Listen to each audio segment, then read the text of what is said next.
Assalamualaikum warahmatullahi wabarakatuh. Perkenalkan, kami dari kelompok 2 kelas 4C. Di sini kami akan mempresentasikan mengenai makalah kami yang bertemakan analisis dan desain soal matematika berbasis kemampuan berpikir tingkat tinggi.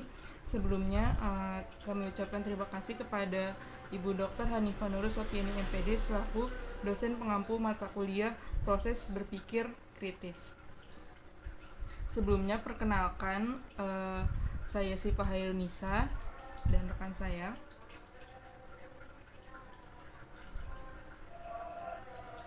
Saya Gita Napati Robani. Saya Salsabila Jahriatul Agustias.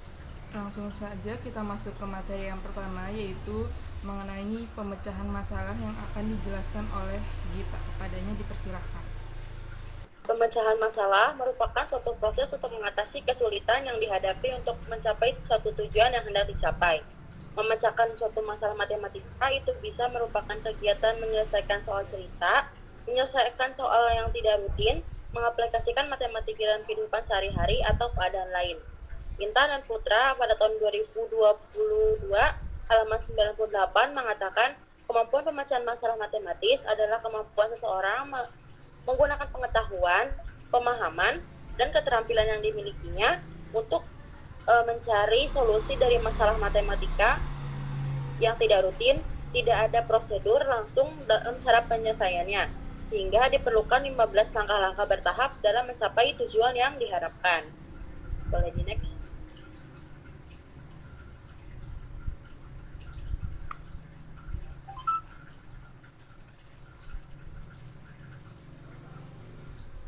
Menurut Polya yang dikutip oleh Hudojo pada tahun 1988, pemecahan masalah adalah usaha mencari jalan keluar dari suatu kesulitan, mencapai tujuan yang tidak dengan mudah dapat dicapai. Polya mengelompokkan masalah dalam matematika menjadi dua kelompok, yaitu yang pertama adalah masalah untuk menemukan, dapat berupa teoritis atau praktis, abstrak atau konkret, termasuk teka-teki. Bagian utama dari masalah untuk menemukan ini adalah apa yang dicari, bagaimana yang diketahui, dan bagaimana syaratnya. Selanjutnya itu ada masalah untuk membuktikan. Membuktikan apakah benar atau salah, atau bahkan tidak keduanya dari suatu masalah tersebut. Bagian utamanya adalah hipotesis dan konklusi. Boleh di next.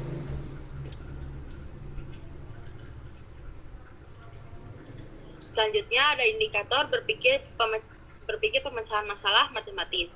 Yang pertama itu ada memahami masalah. Di sini menentukan atau mengidentifikasi yang diketahui, dinyatakan syarat-syarat yang diperlukan, syarat yang bisa dipenuhi, memeriksa apakah syarat-syarat yang diketahui, dan menyatakan kembali masalah asli dalam bentuk yang lebih opsional.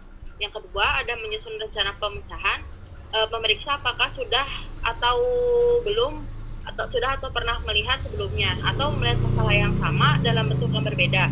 Memeriksa apakah sudah mengetahui soal yang terkait, mengaitkan dengan teorema yang mungkin berguna, memperhatikan yang tidak diketahui dari soal, dan mencoba memikirkan soal yang sudah dikenal yang mempunyai unsur yang tidak diketahui yang sama.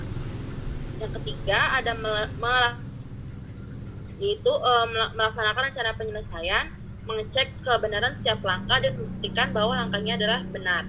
Yang terakhir itu ada memeriksa kembali, yaitu meneliti hasil yang telah dicapai, mengecek hasilnya, mengecek argumennya, mencari hasil dengan cara lain, dan menggunakan hasil atau metode yang ditemukan untuk menyelesaikan masalah lain. Boleh di next.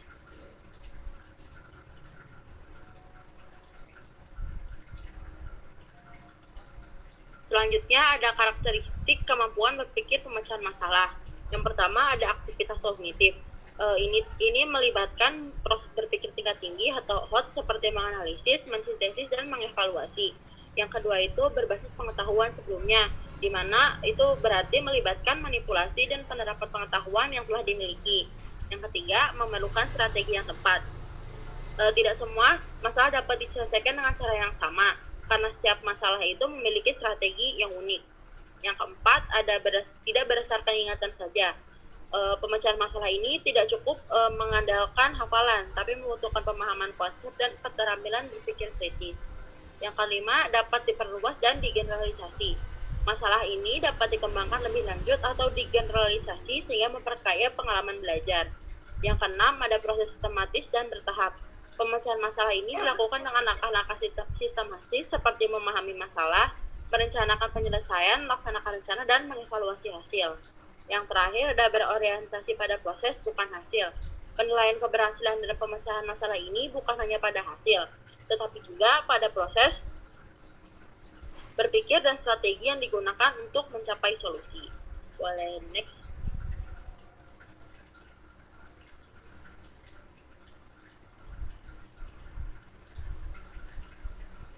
Selanjutnya ada analisis soal matematika, soal pemecahan masalah. Sumbernya ini dari yang sudah tertera. Nah, uraian yang pertama itu adalah soalnya.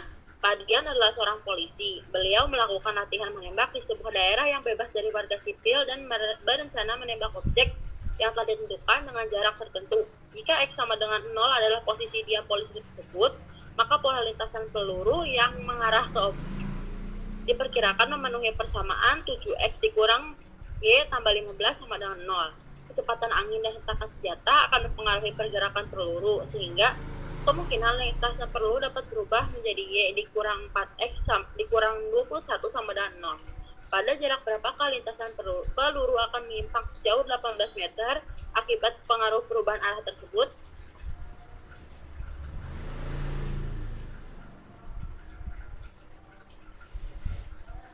Yang pertama itu ada penyelesaian yang diketahui.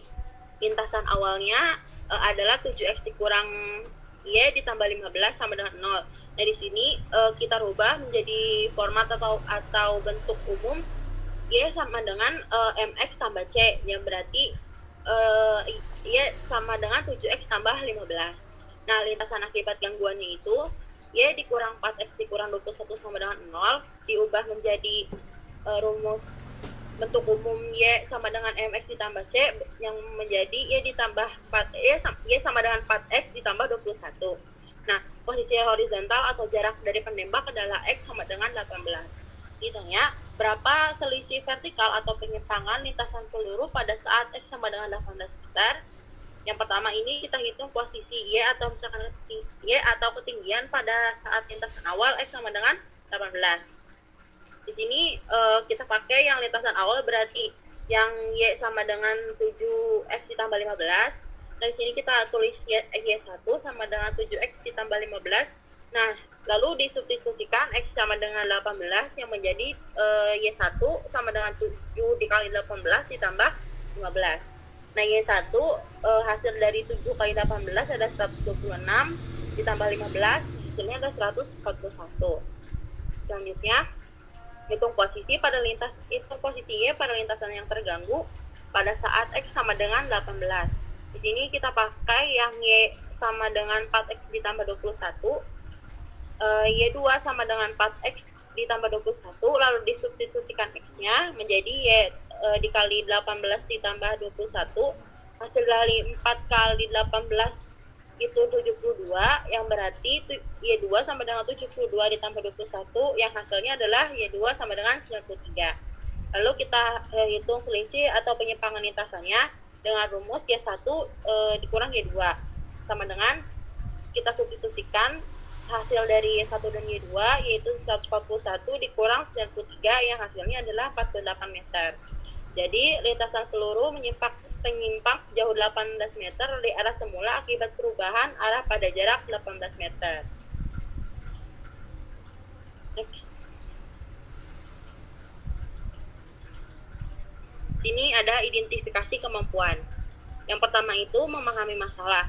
Nah, studi harus membaca dan memahami konteks situasi nyata seperti seorang polisi yang menembak dan bagaimana gangguan eksternal seperti angin dan hentakan itu mempengaruhi lintasan peluru. Yang kedua, membuat model matematika. Peserta didik diminta mengubah informasi dunia nyata menjadi model matematika berupa dua persamaan garis lurus. Yang ketiga, melakukan perhitungan atau strategi penyelesaian.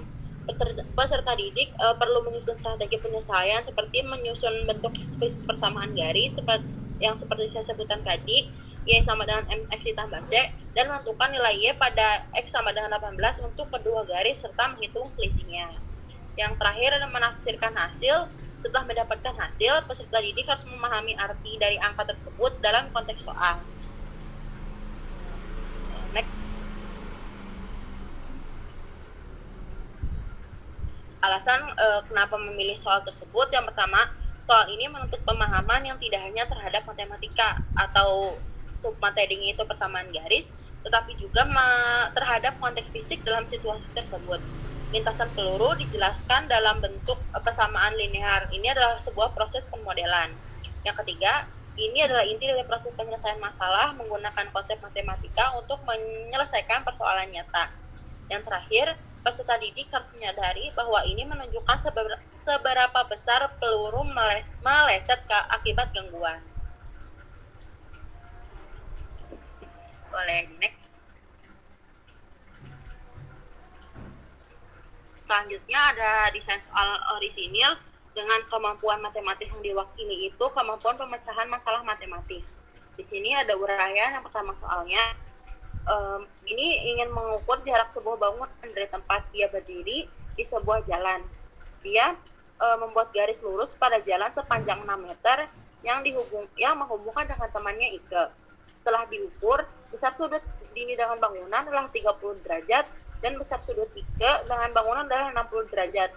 Tentukan jarak tempat dini berdiri dengan bangunan tersebut. Di sini ada penyelesaian. Pertama, kita diketahui dulu dengan memisahkan apa yang ada di soal. Seperti Dini dan Ike itu berdiri di satu garis lurus sepanjang 6 meter. Kita sebut ini DI. Sudut antara Dini dan bangunan adalah 30 derajat dan sudut antara Ike dan bangunan adalah 60 derajat. Nah, kita misalkan titik D adalah Dini, titik I Ike, dan titik B adalah bangunannya. Nah, karena sudah diketahui Dini dan Ike itu sama dengan 6 meter.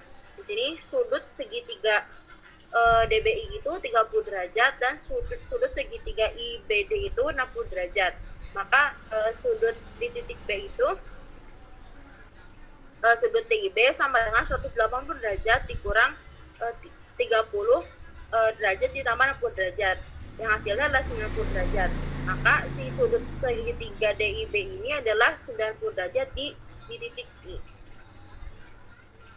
Next.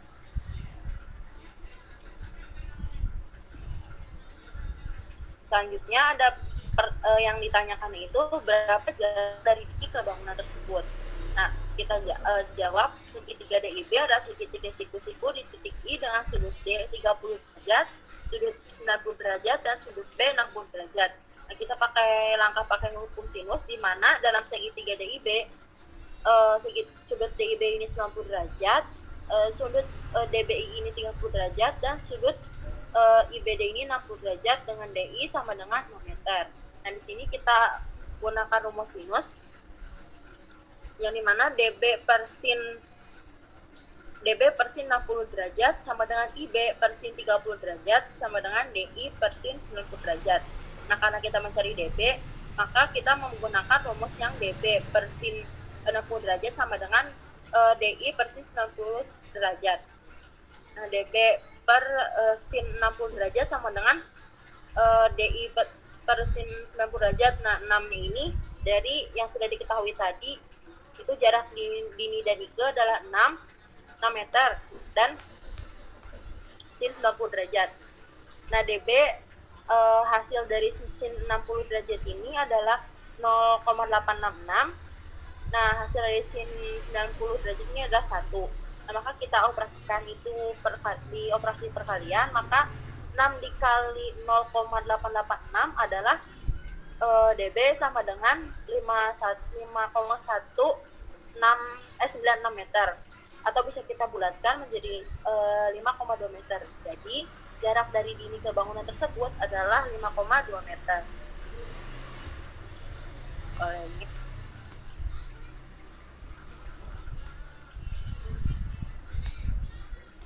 Selanjutnya ada kompetensi dari soal tersebut. Yang pertama itu peserta didik mampu menyebutkan data yang diketahui dan apa yang ditanyakan dari soal cerita matematika. Yang kedua, peserta didik mampu menggambarkan situasi dalam soal ke dalam bentuk gambar atau sketsa segitiga dan menentukan posisi elemen-elemen penting. Yang ketiga, peserta didik mampu memilih rumus atau konsep matematika yang relevan, misalnya aturan sinus pada segitiga untuk menyelesaikan masalah. Yang keempat, peserta didik mampu melakukan langkah-langkah perhitungan dengan benar sesuai dengan rencana yang telah dibuat. Terakhir, peserta didik mampu menafsirkan hasil perhitungan sesuai konteks soal, memeriksa kembali kebenaran dan kelogisan jawabannya.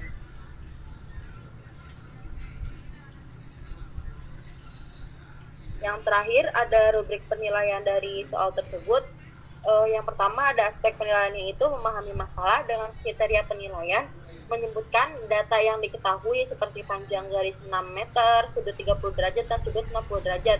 Dan jarak yang ditanyakan adalah jarak dini ke bangunan. Skor maksimalnya adalah 2. Yang kedua itu ada merencanakan penyelesaian. Yang kriterianya itu menyusun strategi pemecahan dengan menggunakan konsep trigonometri, teorema sinus atau teorema kosinus, dan menggambarkan sketsa segitiga dengan skor maksimal 3. Yang ketiga itu adalah melaksanakan penyelesaian. Menghitung kriteria penilaiannya adalah jarak dini ke bangunan dengan benar menggunakan rumus trigonometri yang sesuai dengan perhitungan yang lengkap. Skor maksimalnya adalah 4. Dan yang terakhir itu meninjau kembali hasil dengan kriteria penilaian, memeriksa kembali perhitungan dan memberikan penjelasan logis bahwa hasil sudah sesuai dengan kondisi soal. Dengan skor maksimal adalah 1. Mungkin sekian penjelasan dari saya, akan dilanjutkan oleh rekan saya.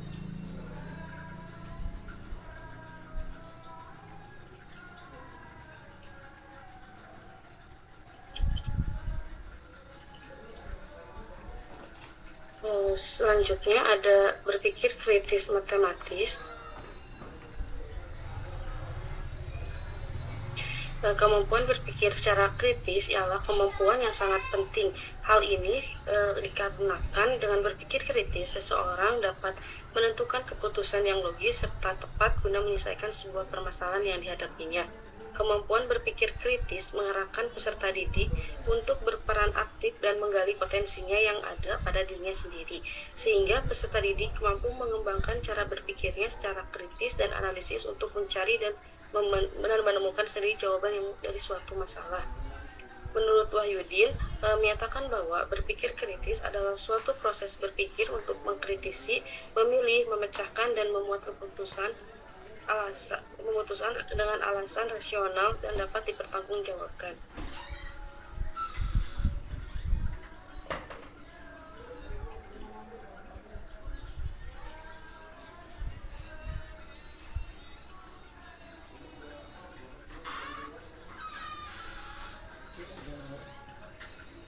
Untuk selanjutnya ada tujuan berpikir kritis matematis, yaitu berpikir kritis matematis mempunyai tujuan untuk dapat membantu seseorang dalam menyelesaikan suatu permasalahan yang dihadapinya dengan cara mengambil sebuah keputusan mengenai apa yang dipercaya serta bagaimana hal yang harus dilakukannya.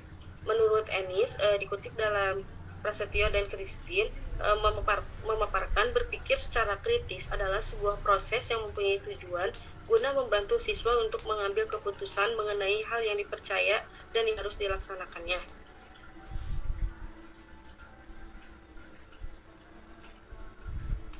Selanjutnya ada karakteristik berpikir kritis matematis. Yang pertama ada watak, yaitu seseorang yang mampu berpikir kritis, memiliki sikap skeptis, terbuka, memiliki kejujuran, terbuka terhadap berbagai fakta, pendapat, kejelasan, serta ketelitian hingga mencari pandangan yang berbeda. Yang kedua ada memiliki patokan, yaitu berpikir kritis harus memiliki kriteria ataupun patokan, sehingga untuk itu harus mempunyai sebuah keputusan yang dipercayai. Nah, yang ketiga ada argumen, yaitu merupakan pernyataan yang didasari berdasarkan data pada kemampuan berpikir secara kritis, meliputi pemahaman, penilaian, hingga penyusunan argumen. Yang keempat ada pertimbangan, yaitu merupakan pemikiran untuk merangkum sebuah simpulan berdasarkan beberapa premis, yaitu proses ini meliputi kegiatan seperti mengkaji ketergabungan antar beberapa pernyataan. Yang kelima ada sudut pandang, yaitu merupakan cara melihat dunia sehingga menentukan konstruksi makna. Orang yang berpikir kritis dapat melihat sebuah peristiwa berdasarkan kepada berbagai sudut pandang. Nah, yang keenam yang terakhir yaitu prosedur penetapan kriteria. Hal ini juga amat kompleks serta prosedural yang meliputi perumusan masalah, menentukan ketetapan hingga mengidentifikasi perkiraan yang ada. Selanjutnya ada tahapan berpikir kritis matematis. Nah, yang pertama ada fokus, yaitu langkah awal dari berpikir adalah mengidentifikasi masalah dengan baik. Nah, yang kedua ada alasan. Apakah alasan-alasan yang diberikan itu logis atau tidak untuk disimpulkan seperti yang tercantum dalam fokus. Nah, yang ketiga ada kesimpulan, yaitu jika alasannya tepat, apakah alasan itu cukup untuk sampai pada kesimpulan yang diberikan. Nah, yang keempat ada situasi, yaitu mencoba dengan situasi yang sebenarnya. Yang kelima ada kejelasan, yaitu harus ada kejelasan mengenai istilah-istilah yang dipakai dalam argumen tersebut, sehingga tidak terjadi kesalahan dalam membuat kesimpulan. Nah, yang keenam ada tinjauan ulang. Artinya kita perlu mengecek kembali apa yang sudah ditemukan, diputuskan, diperhatikan, dipelajari, dan disimpulkan. Selanjutnya ada indikator berpikir kritis matematis. Yang pertama ada kondisi fisik, yaitu kondisi fisik mempengaruhi seseorang dalam berpikir kritis. Sebagai contoh yaitu ketika seseorang dalam kondisi sakit dan mengharuskan ia untuk mengambil keputusan dalam pemecahan masalah, tentu kondisi ini sangat mempengaruhi pemikirannya. Karena orang yang sakit tidak mampu berkonsentrasi baik untuk mempertimbangkan keputusan dalam memecahkan suatu masalah. Nah, yang kedua ada keyakinan diri atau motivasi, yaitu motivasi ini merupakan upaya dalam menimbulkan rangsangan, dorongan, atau membangkitkan keinginan untuk melaksanakan sesuatu tujuan yang telah diterapkan sebelumnya. Nah, yang ketiga ada kecemasan, yaitu mempengaruhi kualitas pemikir seseorang karena dapat menurunkan kemampuan berpikir kritis. Nah, yang keempat ada kebiasaan dan rutinitas, yaitu rutinitas yang kurang baik dapat menghambat seseorang dalam melakukan penyelidikan dan menciptakan ide. Nah, yang kelima ada perkembangan intelektual, yaitu berkenaan dengan kecerdasan seseorang untuk merespon pada penyelesaian suatu permasalahan ataupun dalam menghubungkan keterkaitan suatu hal dengan hal yang lainnya. Nah, yang keenam ada perasaan, yaitu setiap seseorang harus mampu menyadari bagaimana perasaan dapat mempengaruhi pemikirannya sehingga mampu memanfaatkan keadaan sekitar yang dapat berkontribusi pada perasaan. Dan yang ketujuh ada pengalaman, yaitu pengalaman hal utama bagi seseorang untuk berpindah dari pemula hingga menjadi seseorang yang ahli. Nah, selanjutnya di sini analisis soal matematis untuk soal berpikir kritis. Nah, yang terdapat dari sumbernya dapat dilihat untuk soalnya, yaitu Ani dan Banu bermain dadu 6 sisi. Jika dadu yang keluar itu genap, maka Ani mendapatkan skor 1. Sedangkan jika dadu yang keluar ganjil, maka Banu mendapatkan skor 1. Pemenang dari permainan ini adalah orang pertama yang mendapatkan skor total 5. Setelah dilakukan perlemparan dadu sebanyak 5 kali, Ani mendapatkan skor 4 dan Banu mendapatkan skor 1. Peluang Ani memenangkan permainan ini adalah, untuk pembahasannya di sini diketahui Ani itu 4 poin, Banu 1 poin, dan permainan akan berlanjut sampai salah satu dari mereka mencapai 5 poin terlebih dahulu. Nah, yang ditanyakan, hitunglah peluang Ani menang berdasarkan kemungkinan hasil lemparan ke-6, ke-7, dan seterusnya. Nah, di sini ada penyelesaiannya, yaitu yang pertama aturan permainannya, yaitu yang genap Ani, genap itu 2, 4, dan 6. Ani mendapatkan 1 poin, dan ganjil itu Banu, yaitu 1, 3, 5, sehingga Banu mendapatkan 1 poin. Jadi peluang Ani mendapatkan poin yaitu 1/2, dan peluang Banu mendapatkan poin yaitu 1/2. Selanjutnya analisis kemungkinan menang. Jika pada lemparan ke-6 hasilnya genap, maka Ani akan langsung mendapatkan skor 5 dengan peluang 1/2. Jika pada lemparan ke-6 hasilnya ganjil, maka Banu naik ke 2 poin. Nah, selanjutnya pertimbangkan semua kemungkinan. Kemungkinan pertama, Ani langsung menang pada lemparan ke-6. Jika dadu menunjukkan genap, maka Ani dapat poin kelima dan menang. Peluang ini 1/2 karena genap pada 3 dari 6 sisi dadu. Nah, untuk kemungkinan yang kedua, lemparan ke-6 keluar ganjil, yaitu Banu dapat poin menjadi 2, lalu Ani menang di lemparan ke-7. Nah, peluang ini 1/2 untuk Banu dan 1/2 untuk Ani. Maka 1/2 dikali 1/2 yaitu 1/4. Nah, untuk kemungkinan yang ketiga, lemparan ke-6 dan ke-7 ganjil, sehingga Banu menjadi 3 poin dan lalu Ani menang di lemparan ke-8. Nah, peluang ini 1/2, maka 1/2 untuk Banu, 1/2 untuk Banu dan 1/2 untuk Ani, sehingga 1/2 dikali 1/2 dikali 1/2 sama dengan 1/8. Kemungkinan yang keempat yaitu lemparan ke-6 dan ke-7 dan ke-8 itu ganjil, sehingga Banu menjadi 4 poin dan lalu Ani menang pada lemparan ke-9. Peluang ini 1/2, maka 1/2 dikali 1/2 dikali 1/2 dikali 1/2 yaitu 1/16. Nah, untuk kemungkinan kelima, Banu mendapatkan 4 poin beruntun, lalu menang di lemparan ke-10. Hal ini berarti Ani kalah, jadi tidak dihitung dalam peluang menangnya. Lalu kita totalkan peluang kemenangan Ani yang tadi 1/2 ditambah 1/4 ditambah 1/8 dan ditambah 1/16. Lalu kita samakan penyebutnya sehingga menjadi 8 ditambah 4 ditambah 2 ditambah 1/16 sama dengan 15/16 atau sama dengan 0,9375.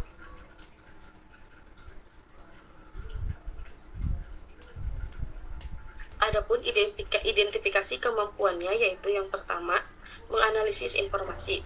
Siswa harus memahami aturan permainan, skor awal dan kondisi kemenangan. Yang kedua, mengevaluasi argumen dan skenario. Siswa perlu mengevaluasi kemungkinan hasil lemparan dari 1 sampai beberapa langkah ke depan. Yang ketiga, menyusun strategi dan membuat keputusan. Siswa tidak bisa langsung menjawab, tetapi harus merancang jalur kemenangan Ani dan menghitung peluangnya. Yang keempat, menyimpulkan berdasarkan data atau informasi bertahap, yaitu siswa harus menyimpulkan total peluang dari beberapa skenario yang berbeda. Nah, yang kelima, menggunakan penalaran probabilistik, yaitu dibutuhkan pemahaman mendalam tentang peluang perkejadian dan bagaimana peluang kejadian berturut-turut itu dikalikan. Selanjutnya ada alasan mengapa mengambil soal ini, yaitu yang pertama, peserta didik tidak cukup hanya mengerti peluang satu kejadian saja, tetapi peserta didik juga harus menganalisis alur proses hingga permainan itu berakhir.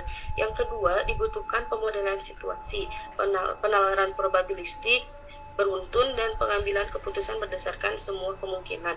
Nah, yang ketiga, pada soal ini bukan soal hitung cepat, melainkan analisis bertingkat dengan logika dan probabilistik. Nah, yang selanjutnya ada desain soal orisinil untuk berpikir kritis. Nah, untuk soalnya yaitu banyaknya bilangan 8 digit yang setiap digitnya adalah 1 atau 2, tetapi tidak memuat 3 digit angka 1 beruntun adalah. Nah, untuk pembahasannya diketahui bilangan itu terdiri dari 8 digit. Setiap bilangan tersebut hanya angka 1 dan angka 2. Nah, tidak boleh ada 3 angka 1 berurutan. Contohnya tidak boleh ada bagian 1, 1, 1. Nah, ditanyakan berapa banyak bilangan 8 digit yang memenuhi semua syarat tersebut. Untuk penyelesaiannya di sini langkah pertama itu kita ingin membentuk bilangan 8 digit dari angka 1 dan 2 saja dengan larangan munculnya 111 di posisi manapun. Contoh yang boleh yaitu 12, 12 dan 11. Contoh yang tidak boleh itu 1111, 2222, 2111, 211, 12, 1111, 21. Nah, untuk langkah yang kedua ini, masalah ini klasik dan dapat diselesaikan menggunakan rekursi dinamis.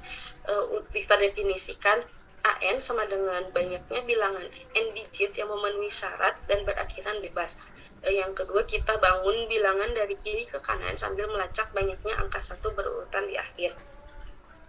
Karena kita tidak boleh punya 3 angka 1 berurutan, maka kita definisikan 3 fungsi atau 3 status.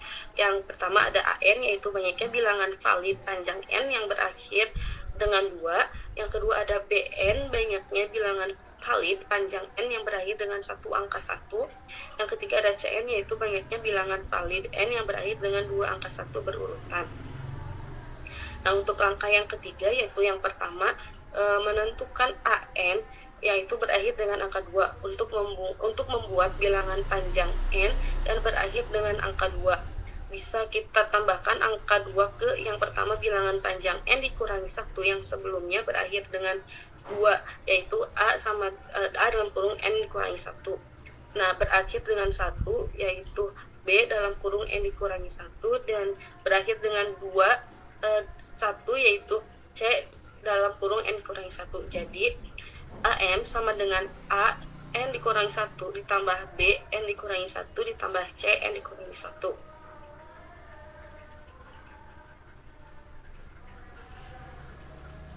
Untuk yang kedua yaitu menentukan AN berakhiran satu angka 1. Untuk membuat bilangan panjang n akhir dengan satu angka, kita tambahkan angka 1 ke bilangan panjang n dikurangi 1 yang berakhir dengan 2 saja. Karena jika sebelumnya sudah 1 atau 1, maka menambahkan 1 lagi akan menghasilkan 1 atau 1. Kita hanya izinkan satu angka 1. Jadi Bn sama dengan A n dikurangi 1. Nah, yang ketiga menentukan Cn, yaitu berakhir dengan 2 angka 1, yaitu 1. Untuk memuat bilangan panjang n yang berakhir dengan 1, kita tambahkan 1 ke bilangan panjang n dikurangi 1 yang berakhir dengan 1, yaitu dari status B n dikurangi 1. Jadi Cn sama dengan B n dikurangi 1. Nah, untuk angka yang keempat, untuk n sama dengan 1 dalam kurung 1 digit, kita punya 1 sama dengan 1B, 2 sama dengan A1, jadi A1 sama dengan 1, B1 sama dengan 1, dan C1 sama dengan 0.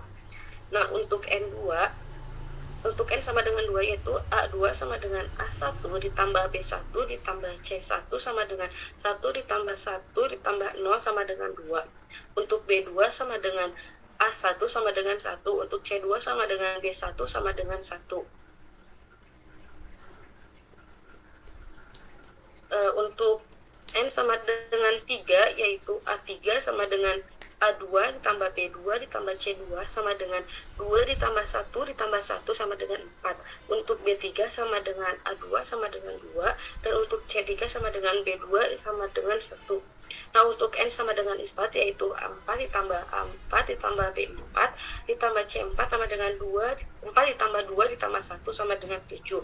Nah, untuk B4 yaitu sama dengan A4 sama dengan 4, dan untuk C4 sama dengan B4 sama dengan 2.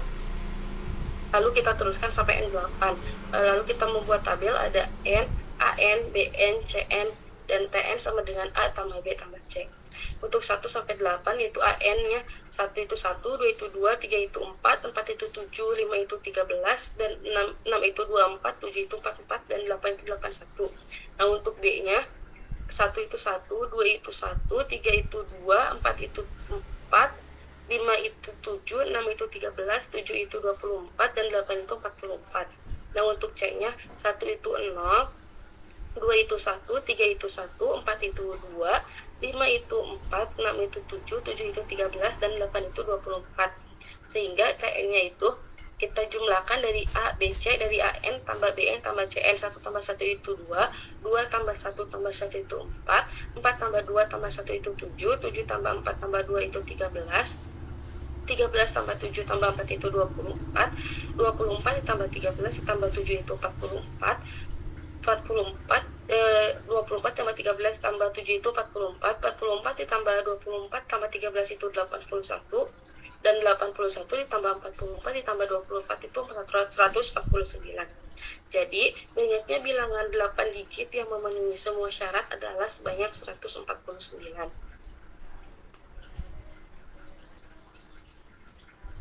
Selanjutnya ada kompetensi pada desain soal orisinil berpikir kritis tersebut, yaitu peserta didik mampu menyelesaikan masalah kombinatorik yang melibatkan pola dan batasan tertentu secara logis dan sistematis. Yang kedua, peserta didik menentukan banyaknya susunan bilangan dengan syarat khusus menggunakan strategi yang tepat. Yang ketiga, peserta didik menganalisis syarat suatu pola bilangan, yaitu tidak ada 3 angka 1 berurutan.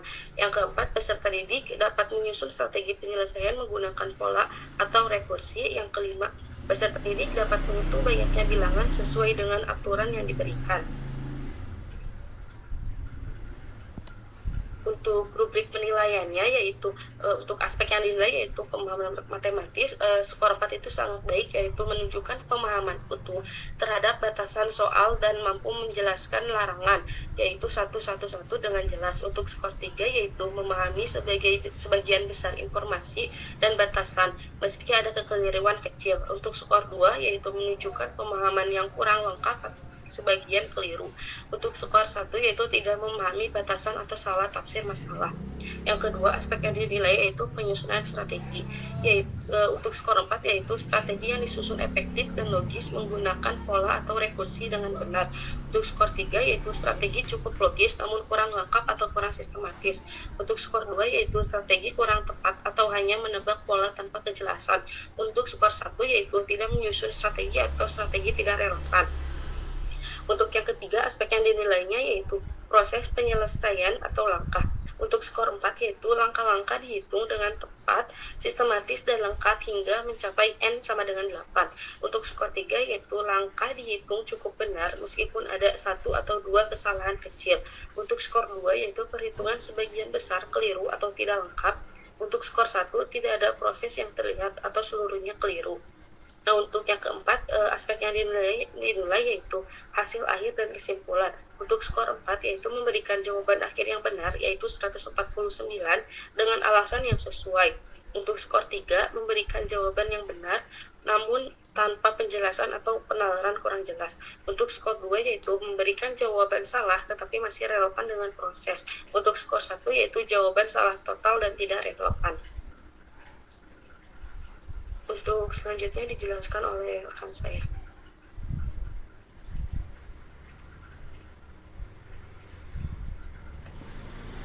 Baik, izin melanjutkan. Di sini saya akan menjelaskan mengenai berpikir kreatif matematis. Kita mulai dengan pengertiannya dulu. Kemampuan berpikir kreatif dapat diartikan sebagai tingkat kesanggupan berpikir anak untuk menemukan sebanyak-banyaknya, seberagam mungkin, dan relevan jawaban atas suatu masalah, lentur, asli, dan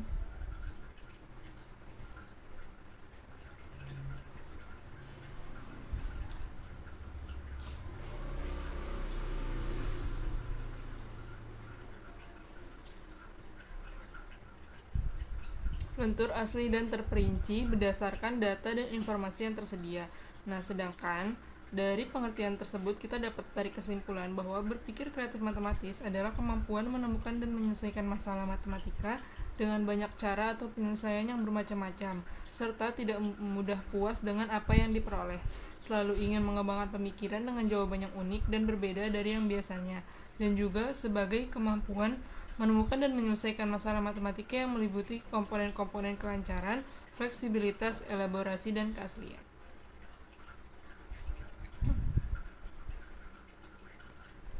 Boleh di next.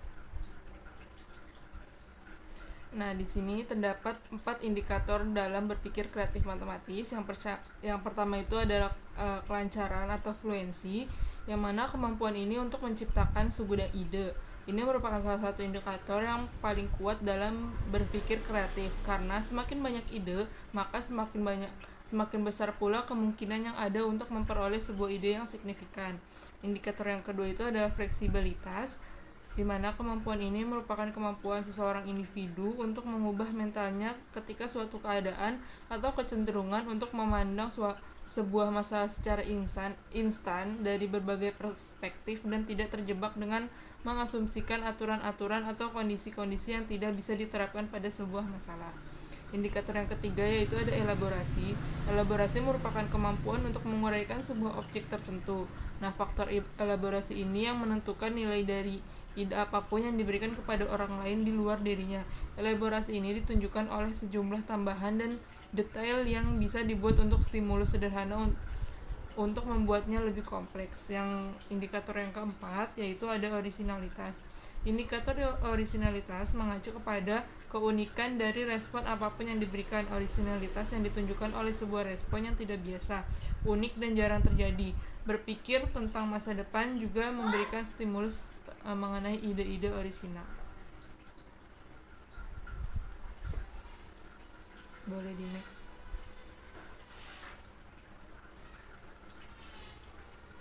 Selanjutnya yaitu ada komponen dari kemampuan berpikir kreatif matematis.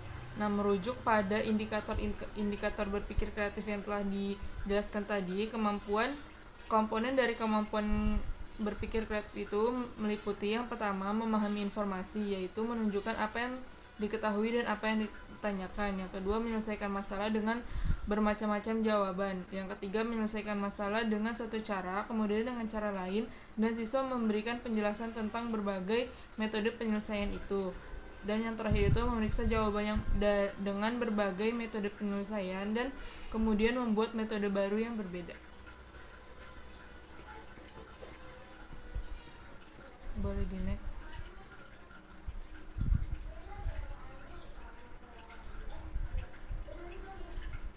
Selanjutnya yaitu ada faktor dari berpikir kreatif matematis yang mana terbagi lagi menjadi dua, yaitu faktor internal dan faktor eksternal. Nah, yang pertama itu ada faktor internal. Faktor internal ini terbagi lagi menjadi faktor jasmania dan juga faktor psikologis. Faktor jasmania merupakan kondisi umum jasmani yang memadai, baik yang bersifat bawaan maupun yang dapat diperoleh, dapat mempengaruhi semangat dan intensitas dalam mengikuti pelajaran dan hasil belajarnya. Hal ini meliputi panca indera yang sehat, tidak mengalami cacat atau gangguan tubuh, sakit atau perkembangan yang tidak sempurna. Kemudian faktor internal yang kedua yaitu faktor psikologis, yang mana faktor aspek psikologis dapat mempengaruhi kualitas proses dan hasil belajar siswa. Di antaranya yaitu ada minat, motivasi, sikap, bakat, inteligensi, dan perhatian siswa itu sendiri. Faktor yang kedua yaitu ada faktor eksternal. Faktor eksternal terbagi lagi menjadi tiga, yaitu faktor keluarga, faktor sekolah, dan faktor masyarakat. Faktor keluarga merupakan siswa yang belajar akan menerima pengaruh dari keluarga berupa cara orang tua mendidik, relasi antara anggota keluarga, keadaan keluarga, pengertian orang tua, keadaan ekonomi keluarga, latar belakang kebudayaan, dan suasana rumah.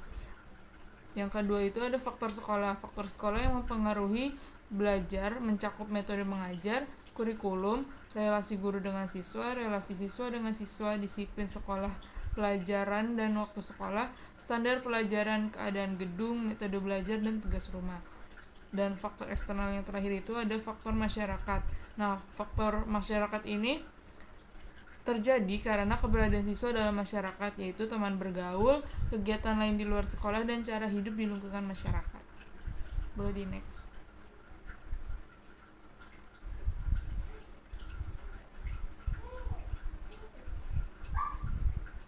Selanjutnya di sini ada analisis soal kreatif, yang mana ini sumbernya dari Jurnal Pengajaran MIPA yang dibuat oleh Utari Sumarmo pada tahun 2012.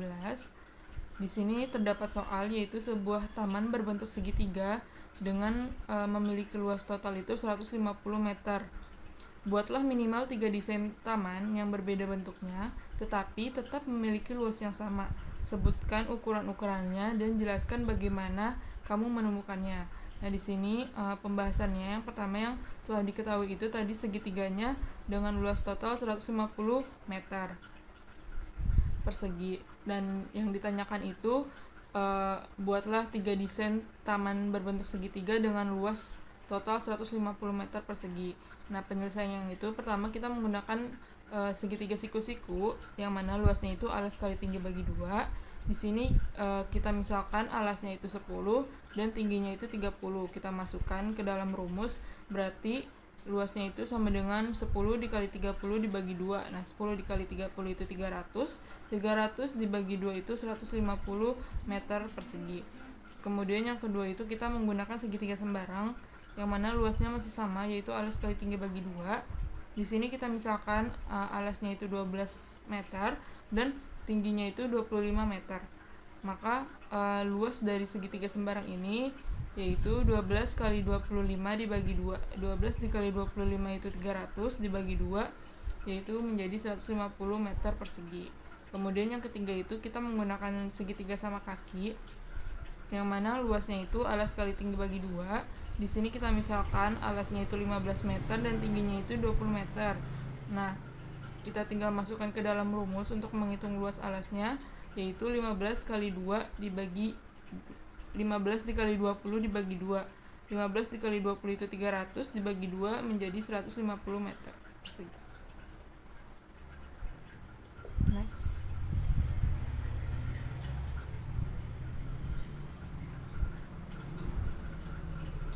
Nah, identifikasi dari kemampuan soal yang telah dibacakan tadi, yang pertama itu ada kelancaran atau fluensi, siswa dapat menghasilkan banyak kombinasi segitiga yang berbeda.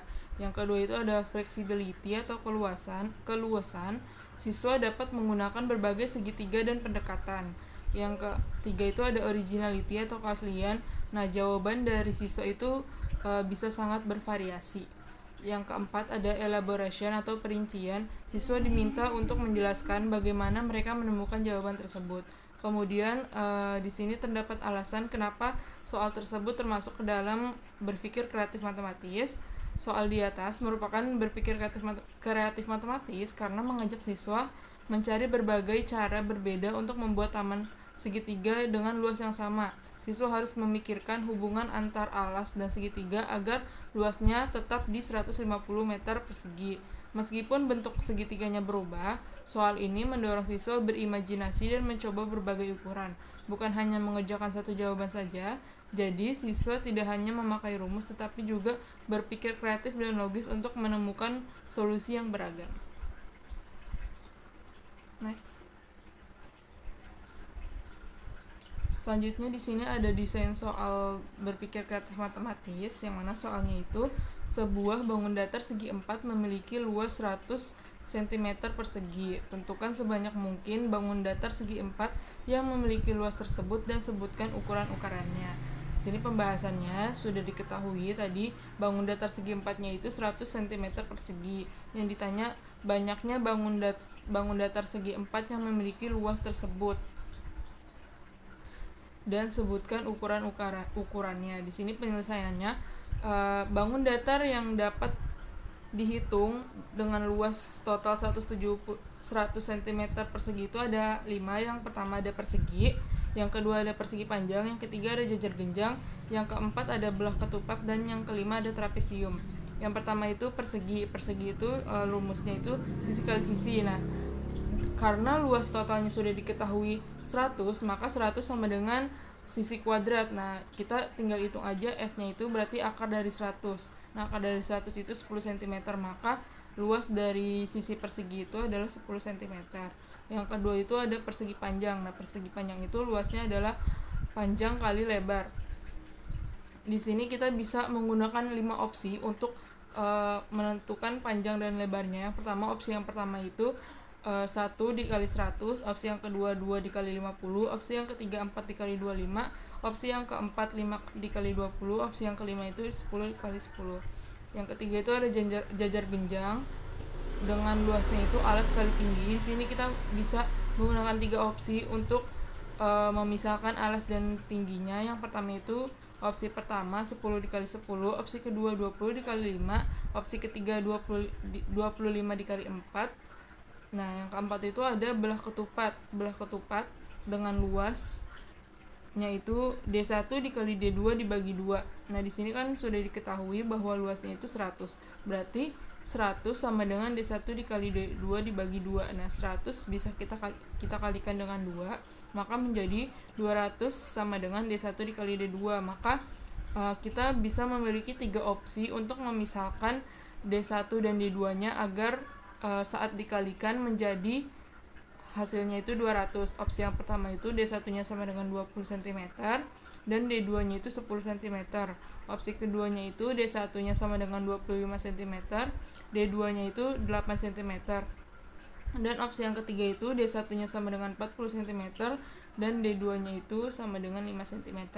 Nah, bangun datar yang terakhir yaitu ada trapesium dengan rumus luasnya itu A ditambah B dikali T dibagi 2. Nah, tadi kan luasnya sudah kita ketahui 100 sama dengan A ditambah B dikali 2 dibagi 2. Nah, di sini kita mempunyai 2 opsi untuk memisahkan A, B, dan tingginya. Yang opsi pertama itu A-nya sama dengan 10, B-nya sama dengan 10, dan T-nya sama dengan 10.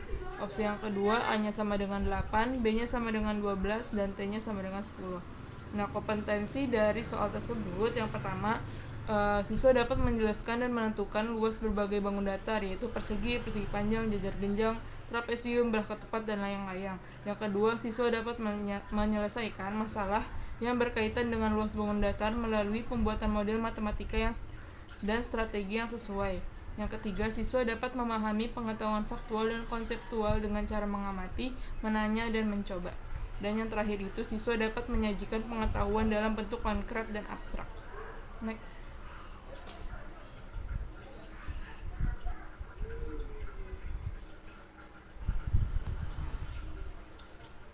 Adapun untuk rubrik penilaiannya, yang pertama itu indikator fluensi atau kelancaran di sini terbagi menjadi skor 0 sampai dengan 4. Untuk skor 4 itu kriterianya siswa dapat memberikan lebih dari 2 solusi jawaban yang benar dan seluruhnya menggunakan strategi dan prosedur matematis yang sesuai dengan analisa dan argumen yang lengkap. Untuk skor 3 itu kriterianya memberikan lebih dari satu solusi jawaban yang benar serta hampir seluruhnya menggunakan strategi dan prosedur matematis yang sesuai dengan memberikan alasan yang lebih lengkap. Untuk skor 2 itu kriterianya memberikan satu solusi jawaban yang benar serta menggunakan strategi dan prosedur matematis yang sesuai dengan menggunakan alasan yang tidak rinci. Untuk skor yang 1 itu kriterianya memberikan satu solusi jawaban yang benar atau menggunakan strategi dan prosedur matematis yang sesuai namun tidak disertai dengan alasan. Nah, untuk skor 0 itu kriterianya tidak ada jawaban. Selanjutnya untuk indikator flexibility atau keluasan masih sama dari skor 0 sampai 4. Untuk skor 4 itu kriterianya menemukan lebih dari satu cara dalam menyelesaikan masalah serta seluruhnya menggunakan strategi dan prosedur matematis yang sesuai. Untuk skor 3 kriterianya menemukan lebih dari satu cara dalam menyelesaikan masalah serta hampir seluruhnya menggunakan strategi dan prosedur matematis yang sesuai. Untuk skor 2 menemukan satu cara dalam menyelesaikan masalah serta menggunakan strategi dan prosedur matematis yang sesuai tanpa disertai alasan yang lengkap. Sedangkan untuk skor 1-nya menemukan satu cara dalam menyelesaikan masalah namun menggunakan strategi dan prosedur matematis yang sesuai tanpa disertai alasan. Untuk skor 0 itu tidak ada jawaban. Selanjutnya untuk indikator originality atau keaslian, skor 4 itu kriterianya siswa dapat menggambarkan penyelesaian dari masalah yang diberikan dengan cara yang berbeda dari orang lain serta sesuai dengan konsep yang dimaksud secara lengkap dan tepat. Skor 3 itu kriterianya siswa dapat menggambarkan penyelesaian dari masalah yang diberikan dengan cara yang berbeda dari orang lain serta sesuai dengan konsep yang dimaksud namun kurang lengkap dan tepat. Untuk skor 2-nya itu kriterianya siswa dapat menggambarkan penyelesaian dari masalah yang diberikan dengan cara yang berbeda dari orang lain namun tidak sesuai dengan konsep yang dimaksud dan tidak lengkap. Untuk skor 1 kriterianya siswa dapat menggambarkan penyelesaian dari masalah yang diberikan dengan cara yang berbeda dari orang lain tanpa disertai alasan. Sedangkan untuk skor 0-nya itu tidak ada jawaban. Indikator yang terakhir itu ada elaboration. Untuk skor 4 kriterianya siswa dapat menguraikan penyelesaian dari permasalahan yang diberikan dengan terinci dan benar. Untuk skor 3 kriterianya siswa dapat menguraikan penyelesaian dari permasalahan yang diberikan dengan terinci namun analisa argumennya belum lengkap. Untuk skor 2 kriterianya itu menguraikan penyelesaian dari permasalahan yang diberikan kurang rinci dan benar. Untuk skor 1 siswa dapat menguraikan penyelesaian dari permasalahan yang diberikan tidak terinci dan untuk skor 0-nya itu tidak ada jawaban yang benar. Next.